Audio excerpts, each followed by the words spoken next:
तीन स्लिप एक करी, एक मैडॉन, एक मेडॉफ, ये है नजदीकी खिलाड़ी। और इस बीच अगली गेंद और ये shot of length off stump के बाहर, बैकफुट पर गए, गेंद को कट करने की कोशिश की, बढ़िया कट, गेंद सीधे स्क्वायर थर्ड मैन की दिशा में। एक और चार भारत के नाम। क्या आपको याद है 90 के दशक का वो दौर जब भारत की सड़कों पर सन्नाटा पसरा होता था, लेकिन हर नुक्कड़, हर चाय की टपरी, नाई की दुकान और हर घर की छत पर एक ही आवाज गूंजती थी। एक ऐसी जादुई आवाज जो बिना किसी टीवी स्क्रीन के करोड़ों भारतीयों के आंखों के सामने पूरा का पूरा क्रिकेट स्टेडियम खड़ा कर देती थी। जब भी वो भारी और खनकती हुई आवाज रेडियो के छोटे से ट्रांजिस्टर से निकलकर कहती थी, BSNL चौका कनेक्टिंग इंडिया, तो मानो पूरा देश एक ही पल में जश्न के समंदर में गोते लगाने लगता था।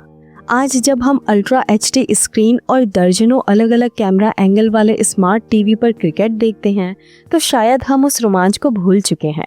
लेकिन एक ज़माना ऐसा भी था जब हमारे लिए इकलौता कैमरा सिर्फ और सिर्फ हमारे कमेंटेटर की आवाज़ हुआ करती थी। आज हिंदी रेडियो के इस बेहद खास एपिसोड में हम आपको उसी सुनहरे दौर में वापस ले जा रहे हैं। आज हम बात करेंगे उस महान शख्सियत की जिसकी मातृभाषा भले ही बंगाली थी, लेकिन जिसने अपनी बेहद शुद्ध, प्रभावशाली और रौबदार हिंदी कमेंट्री से पूरे भारत के क्रिकेट प्रेमियों के दिलों पर राज किया। हम बात कर रहे हैं रेडियो के जमाने की सबसे बेहतरीन और दिग्गज कमेंटेटरों में से एक संजय बनर्जी की। इस खूबसूरत सफर की शुरुआत होती है उस दौर से जब भारत में टीवी हर घर तक नहीं पहुंचा था। दूरदर्शन था, लेकिन बिजली की कटौती एक बहुत आम समस्या थी।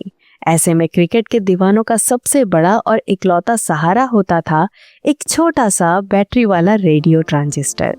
जब भारत और पाकिस्तान का मैच होता था तो लोग अपने काम छोड़कर उसी छोटे से डिब्बे के इर्द गिर्द घेरा बनाकर बैठ जाते थे।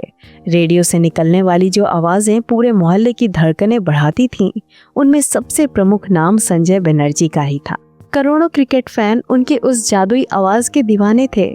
हर गेंद पर जिस जोश और मधुर आवाज में वो मैच का आंखों देखा हाल सुनाते थे, वो सीधे सुनने वालों के दिल में उतर जाता था। संजय बनर्जी की कहानी अपने आप में बहुत दिलचस्प है। उनका ताल्लुक एक बंगाली परिवार से होता है। आमतौर पर बंगाली लहजे में हिंदी बोलते समय एक खास तरह का खिंचाव आ ही जाता है, लेकिन जब संजय बनर्जी रेडियो पर माइक के सामने बैठते थे तो उनकी हिंदी सुनकर बड़े बड़े विद्वान भी दांतों तले उंगलियां दबा लेते थे। उनकी भाषा इतनी परिकृष्ट, इतनी शुद्ध और उनका उच्चारण इतना सटीक होता था कि सुनने वालों को लगता था जैसे साक्षात कोई सरस्वती का उपासक बोल रहा हो। शब्दों का सही चुनाव, वाक्यों की बनावट और आवाज में गजब का ठहराव उनकी सबसे बड़ी पहचान बन गया। संजय बनर्जी कमेंट्री बॉक्स में बैठते थे तो वो सिर्फ स्कोर नहीं बताते थे, बल्कि वो मैच की पूरी तस्वीर अपनी आवाज से पेंट करते थे। वो मैदान के मौसम का हाल बताते थे, घास की नमी का जिक्र करते थे और स्टेडियम के शोर को अपने शब्दों में पिरोते थे।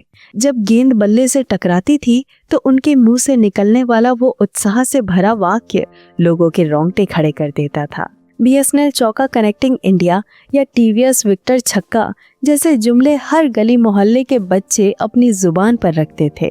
अगर हम उनके कमेंट्री के सफर और जोड़ियों की बात करें तो रेडियो के उस सुनहरे दौर में संजय बनर्जी और विनीत गर्ग साहब का कोई तोड़ नहीं था।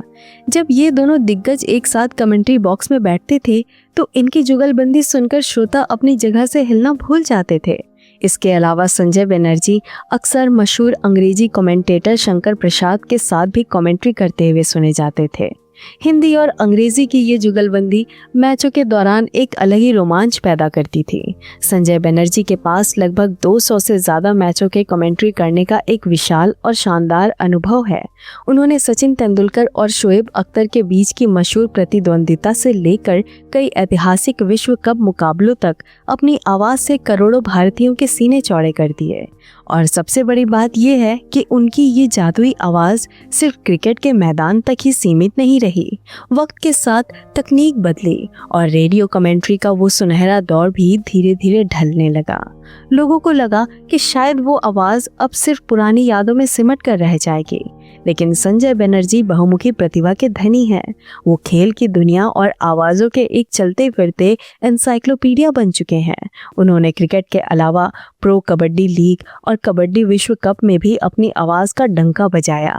रात के 8 बजते ही टीवी पर कबड्डी के मैच से उनकी आवाज एक भरोसेमंद धुन की तरह गूंजती थी। इतना ही नहीं, साल 2018 में उन्होंने NBA बास्केटबॉल मुकाबलों में भी अपनी शानदार कमेंट्री का जलवा बिखेरा।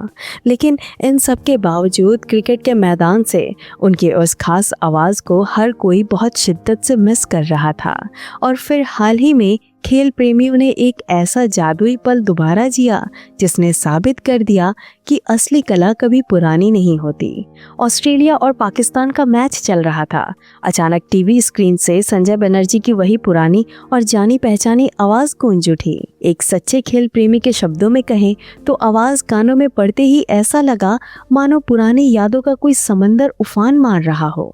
एक ऐसी सिम्फनी गूंज उठी जिसने दिल की धड़कनों को उसी पुराने नॉस्टैल्जिया की लय में धड़काना शुरू कर दिया। उस पल ऐसा महसूस हुआ जैसे कमरे में ताज़ा खिले हुए लिली के फूलों की महक फैल गई हो। ये वही एहसास था जब कोई बहुत अपना, कोई बहुत पुराना साथी अचानक लौटकर आपकी दुनिया को यादों के खूबसूरत रंगों से भर दे। और फिर वो पल आया जब पाकिस्तान के बल्लेबाज उस्मान खान ने ऑस्ट्रेलिया के तेज गेंदबाज स्पेंसर जॉनसन की गेंद पर वो बेहद खूबसूरत कवर ड्राइव लगाया।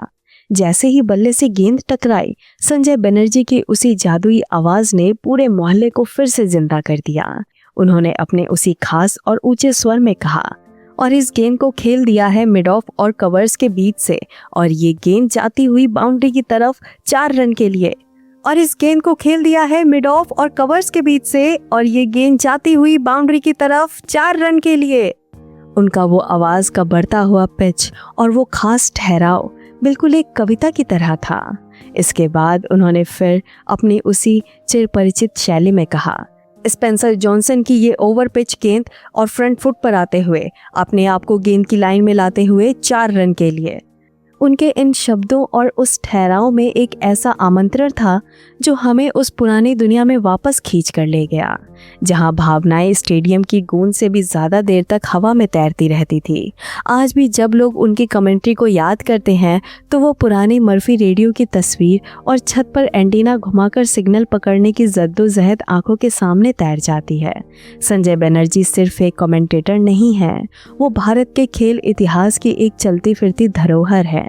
उनकी आवाज़ हमारे बचपन का वो हिस्सा है जिसे कोई चाहकर भी हमसे छीन नहीं सकता। हिंदी रेडियो चैनल आज अपनी इस पेशकश के जरिए उस महान आवाज़ और उस सुनहरे दौर को अपना नमन करता है।